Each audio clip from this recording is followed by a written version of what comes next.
I'm Nick Civetta, and you're watching Rugby Wrap-Up. Next on Rugby Wrap-Up, Major League Rugby coverage that you don't want to miss. Dan Power, Bryan Ray, Steve Lewis, and Matt McCarthy. Rugby Wrap-Up brought to you in part by The Pig and Whistle, the world's best rugby pub. The Murphy Kennedy Group, founded with the idea that construction can be done better. And Lean and Limber, stretching your way to a healthier lifestyle. Hey everybody, and welcome back to Rugby Wrap-Up. Thank you for joining us once again, and we have another Major League Rugby extravaganza for you. We're going to do a little bit of a recap / analysis and previews with Mr. Stephen Lewis joining me on the Upper West Side of Manhattan, Mr. Dan Power calling in from the Jersey Shore apparently, and Mr. Bryan Ray calling in from Nova Scotia in front of his Toronto Arrows banner because they won again. Congratulations, Bryan, on the big win. Yeah, thank you. It's been a fantastic couple days since. Very blurry. Steve, a very good weekend for you as well because your team won, and now it's set the stage to go against Bryan, having a Rugby United New York banner behind him next week. Yeah, big step forward for organization. First game in the New York area for whatever it was, 18 months, possibly longer.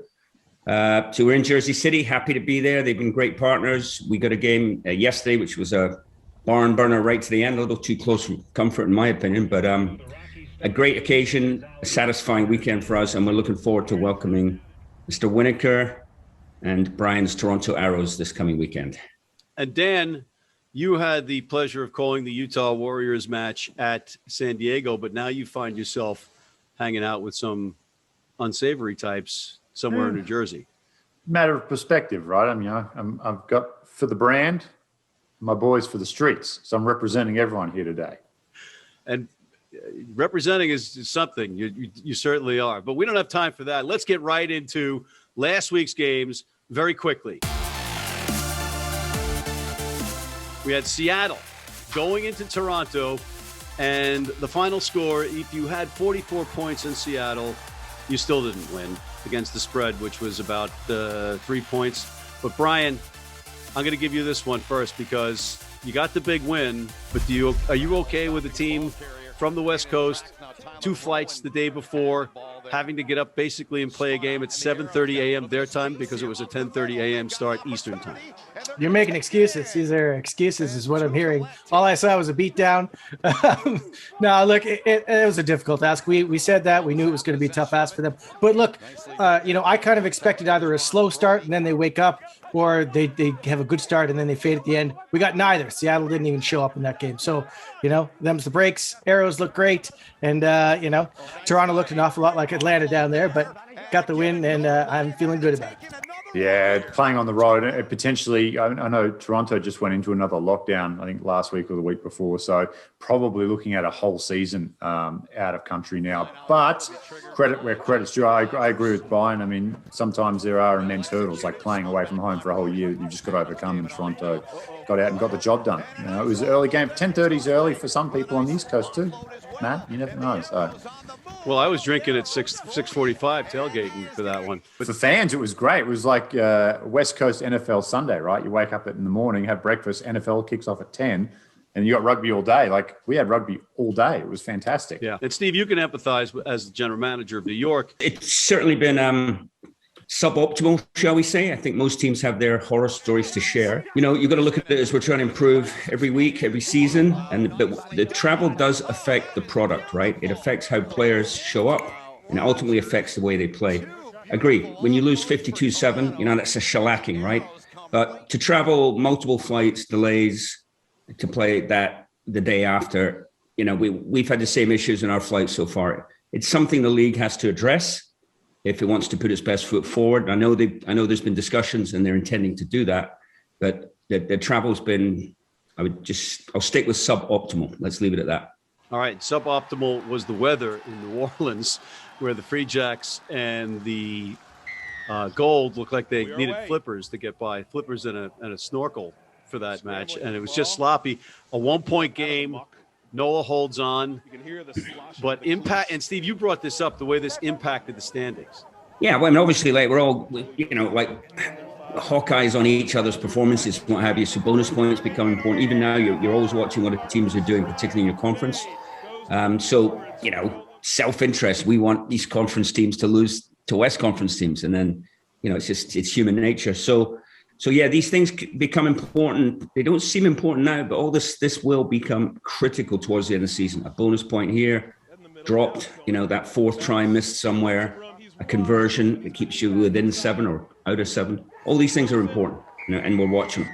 Just looked like a beautiful, sunny Scottish summer day down there. Steve was right at home watching that one, but Nola obviously just handled the conditions a little bit better in the end. But tight game, Houston, Nola, this time of year, those monsoonal rains are just going to come through. It's got to deal with it. Yeah, when we saw the pitch at the beginning of the game, I wondered whether it should even be happening. It looked absolutely terrible.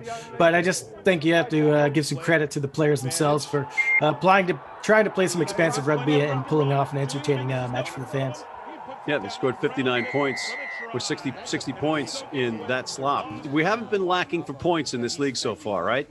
Utah Warriors at San Diego, but in Carson. It showed all right. It's a nice little facility. We've had rugby there before at StubHub, International and 7. So we weren't in the big stadium. I know Brian was kind of a little surprised when in the game on. He's like, false advertising. This is technically it was in the same vicinity, but it showed all right. Utah, that's 3 in a row for them after a great start to the season, but they're close. Like, they're within the bounce of a ball away from winning, just not executing. But great to see San Diego get back on the winner's circle. I thought it was the best game I've seen from Cecil Africa since he's been in Major League Rugby as well. Looked very dynamic at the back. So just a quick shout out to Dylan Audsley, who picked up a nasty injury. So just thinking of Dylan and his family, and hopefully nothing too serious. But if it is, a quick recovery for him and back on the field for San Diego.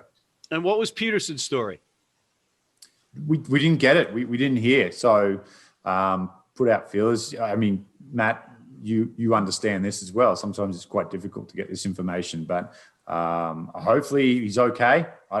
That's all I know. He didn't seem to pick anything up in the Houston game the week earlier. So fingers crossed, because, Joe Peterson's an absolute star and a big part of this league. So hopefully he's okay.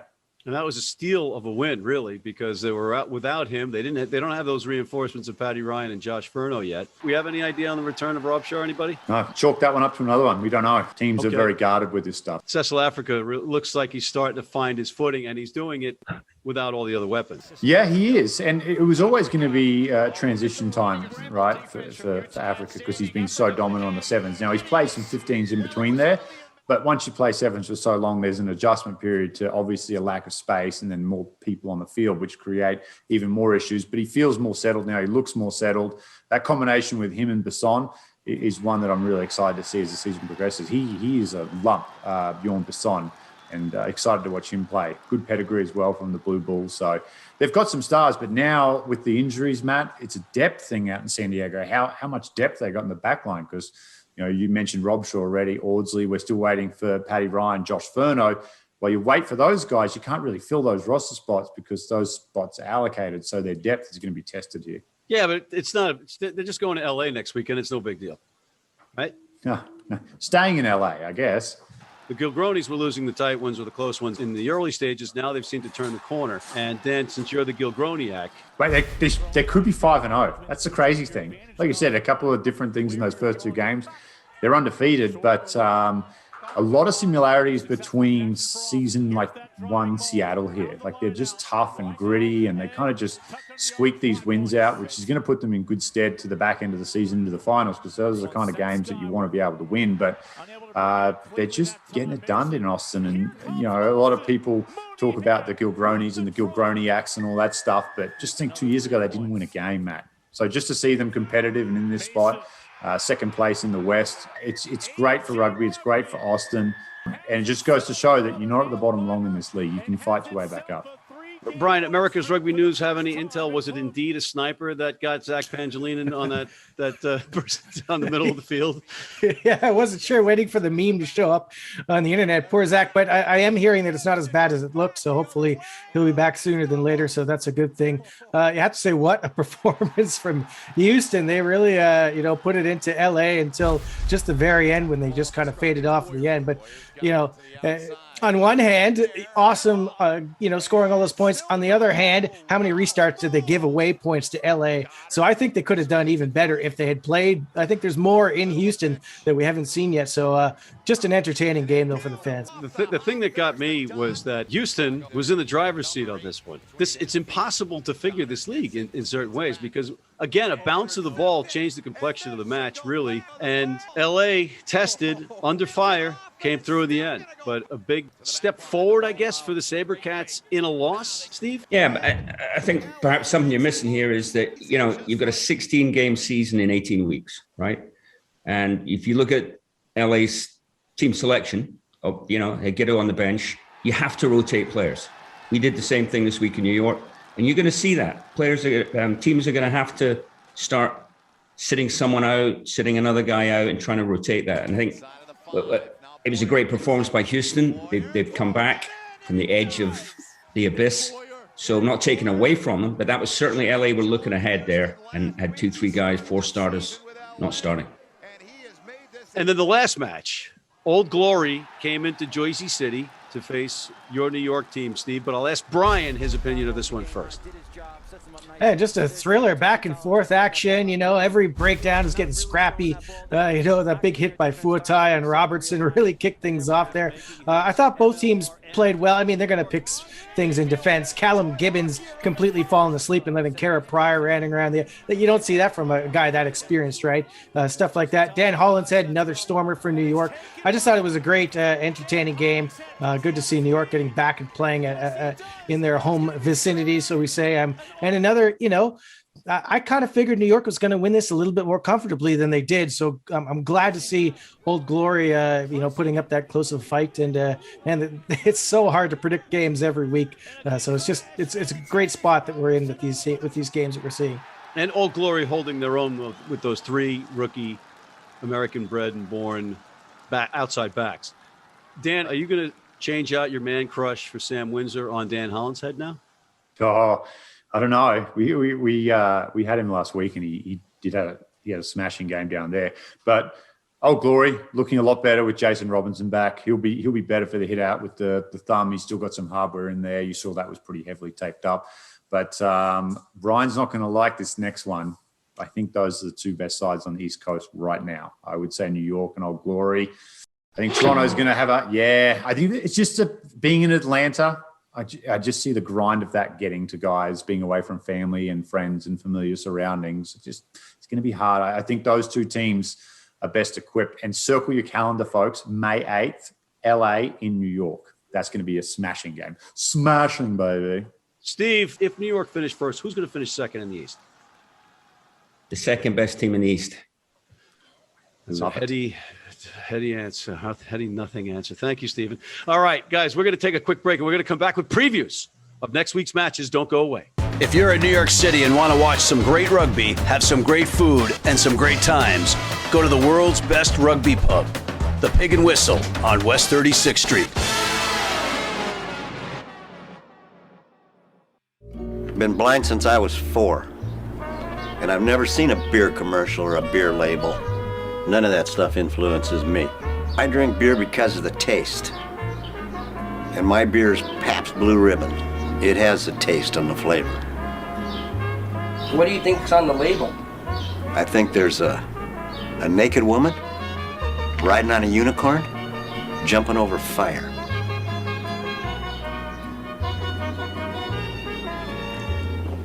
Oh, that's good beer.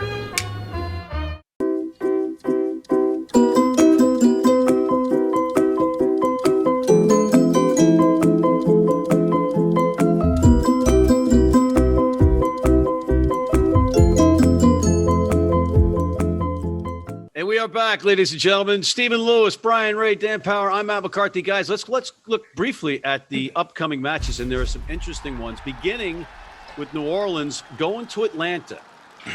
Brian, what's your take on this one? I kind of think this game in the muck was kind of a write-off for NOLA, even though they won the game. They got the points, but just the whole game itself was just a mess. I'm going to go with a bold prediction here. NOLA on the road getting the win over a tough ATL side. If you look at the game last year, Atlanta went into New Orleans and beat them with that really fast line speed in their defense. They suffocated Nola. Nola kind of like an expansive game. Obviously, it's probably going to be a dry track because you're on the artificial grass there in Atlanta, so they'll be able to play a little quicker. But could be an upset game here for Nola on the road. HCL looking to get right after a couple of rough weeks. They'll be smarting after that, after the bell kick loss to Austin too. But Dan, that was with Robinson in the lineup for Atlanta. That is true, and that has been like their Achilles heel, right? They've got no guidance or direction at 10. Eskura has actually done a good job, but just, I think missing Coleman. But now you're week 6, Mac. You got to realize, hey, he's not coming back. We have to make adjustments and move forward. Scott Lawrence, very smart guy. I think the adjustments now have to click, and I think they could catch Nola. After a tough game in the wet, there'll be sore bodies. Running around for 80 minutes in the wet's hard. Short recovery for them. So we'll see. I could see Atlanta winning this game and handily, actually. Interesting. Steven, an objective observation on this match? No. None for me. Champagne rugby. I thought you'd be more of a martini rugby guy than a champagne guy. Shake it, not stirred. I tend to agree with Dan. I think Atlanta might bounce back and surprise some people on this one. If Nola's going to rest anybody, I think this might be the one. But again, the points are so tight now in the race in the Eastern Conference that you really might want to say, all right, we'll rest you next week. And we'll rest you next week. We'll rest you next week. And then never rest them. But I think Atlanta might finally regroup. They've had a couple of bounces go against them. So let's see. San Diego going into L.A. L.A. Giltinis versus the L.A. Legion. Who's the best team in L.A.? Well, you got to go with the Giltinis in this one. They look so sharp. Even when they did rest guys, they're still scoring points at will. So, you got to go. And that the loss of Audsley, again, echoing, hope he recovers quickly. That's a blow for them. Another one just stacking it up on San Diego. So they looked better, but not ready to knock off the Giltinis yet. So it's home game for who? Saracens? Right. Excellent. The captain. I'm confused. Legion playing in LA. What's not to like? I agree with you. I think that the Los Angeles team is going to take it to San Diego, who is just beaten right now. Well, how about poor San Diego fans? They go from having the win, and then they have to watch LA versus Houston, which was supposed to be, a blowout. Houston give them an almighty scare. So now you think LA are going to rest anyone this week? They've gone from probably taking San Diego lightly to they're going to go and make a statement this weekend that they're not, the team that they played against Houston. So, can only see this going one way, and that's going to be injury concerns for San Diego. LA looking to prove a point. It'll be a big win for LA. Houston going into the mountain home, the fortress of the Utah Warriors, Brian. Utah didn't look that sharp when they were last at home against Seattle. So, you'd like to say that home favors them, but it didn't happen last time. So, but I think they did show some resilience at the end of that San Diego game. Big try from Bailey Wilson, got a couple of losing bonus points for them. So that showed some character. I'm going to pick Utah at home. I think they're not going to want to lose 2 home games in a row. Dan, the next one up is Toronto going into New York, and you got 3 homers here for the respective sides. So in the name of subjectivity, can you give us some kind of input on this match? Sorry, Brian. I like New York. If New York's healthy and they've got their full contingent in there, it's going to be tough. I like New York a lot this year. I really do. I think we've mentioned it a few times. It wasn't until I really kind of sat down and watched New York and looked at that roster and talked to some of the players and just the leadership that they get from Andy Ellis, Ben Foden, Marty Veal stepping in has been good for the culture there. All the players are like, we've got the best GM in the league. We can't lose. They just walk in every game with that confidence. It's like Teflon Lewis. It's like, we have Teflon Lewis. We can't lose. And Brian, you got Broad, you got Browdy, you got Dutoit, you got Dutoit. All those guys are going to be great for Toronto this week coming into Jersey. I'm secretly stabbing my Dan Power voodoo doll under this desk. Nobody can see it now. Hey, watch it, buddy. It's Powerino. It's Tony Powerino over there. Hey. Under no illusions, this is going to be a heck of a tough game for the Arrows. As good as he looked against Seattle, I mean, this is a huge step up. So I'm expecting nothing but a fantastic match. And obviously, I'm picking my Arrows to win. But I think this is the match of the weekend. Steve, any comments on this? Can you possibly offer anything on the opponent coming in? Do you have any wagers with Mark Winokur? Yeah, I had a long chat with him today. Obviously, we know each other well from his time in the Ontario Blues and Old Blue. We used to play against each other. So I'm extremely sympathetic to what he's dealing with and what the Arrows as an organization are dealing with. So, we want to welcome to New York. We hope they have a good time, but unfortunately, we want to win. So it's professional rugby now. So no favors. That's GM speak for we want to smash them to bits, ladies and gentlemen. Let me interpret for you. I think New York's going to win this one, but I think it's going to be a tight one, and I think there's going to be a ton of points, kind of similar to what we saw this weekend in Jersey City. The Arrows are proficient. It seems that they've got their act together, and I love the way Ben Lesage is playing this year. He's like a threat in Palamo. In two ways, he can be a decoy or he can smash you. And when he's the decoy, he's opening up lanes, but he's also taking two tacklers. Number 13, if he's playing 13 this week, watch Ben Lesage, not Lesage. I beg your pardon. This is an interesting one. In New England going into Old Glory. Yeah, I'm going to go with New England in this one. On the road, it's going to be a tough game against Old Glory. They're going to be a little bit disappointed. They came up a little short in New York. I like New England, how they played in the muck. I thought Harrison Boyle looked really good out there, even though it was bad conditions. Some great passes, nice accuracy. So I'm going to go with New England. Tara Mtembu, I'm expecting him to be in the starting lineup. So I'll go with the Free Jacks to pick up a squeaker on the road. And was that Bowden Walker that spilled the one in the open field with a knock on? But if it was, or whoever it was, that was just, had to be, the ball had to be completely greasy. I don't think that happens on a dry pitch. A couple of turning points for both teams, really. But this is a tough one, Dan. What do you think? Yeah, no easy games on the East. We've already kind of alluded to that. The East Coast is stacked this year. Could go either way. Like we're literally going to have games decided by the bounce of the ball. And it's going to happen all year, which is great. It's great for fans, great for the league. It's going to be tough for fans off the teams to live through these. I mean, Steve's probably going to look like you by the end of the season, Matt, with the old hair loss thing from the stress of this. But what do you mean? Handsome. He's going to look handsome. Not bald. Yeah. I choose to look not like bald. this. Not bald. No, I think Old Glory. I think Old Glory is a really good team. I really do. I think they're well put together. And that's tough because I agree with everything Brian said about New England as well. But I just think Old Glory, I love Tusitala and Robinson. I think great 9-10 pairing.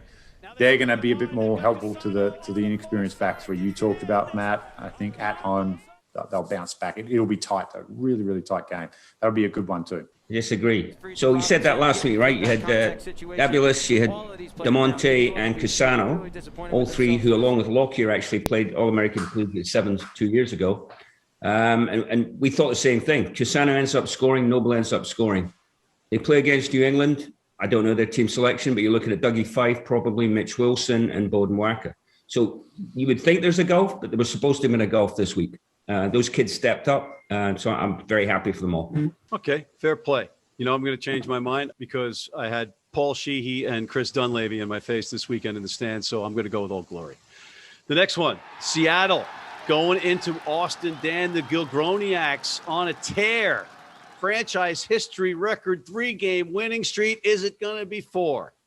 Yeah, not since Sam Harris scooped Andre the Giant in the Pontiac and slammed him into the ground has the Gilgroniacs been so excited. Now 3 in a row. It's going to be 4 in a row. Seattle, oof.